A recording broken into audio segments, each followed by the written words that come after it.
I'm just wondering about the effect of exogenous cannabinoids on the production of endogenous cannabinoids, because I would have guessed intuitively that they'd be blocking the receptors and reduce the production of endogenous in a negative feedback kind of way. But can you comment on that? You would think that would make the most sense. That's the way most other biological systems function, where you get a negative feedback process. There's not a huge amount of evidence that that happens.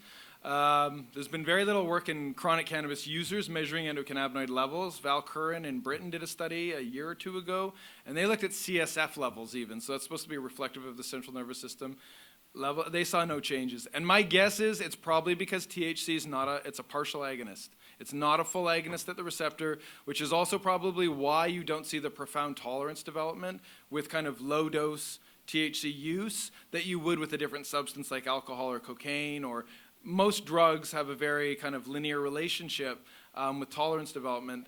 And cannabinoid, like certainly you look at the opiate system, you start dosing on opiates and you get tolerance very quickly. That receptor burns out because those molecules are high affinity, high efficacy agonists. THC is a partial agonist, doesn't evoke that strong of an intracellular signal. So my guess is it's not triggering whatever feedback mechanism would be involved there.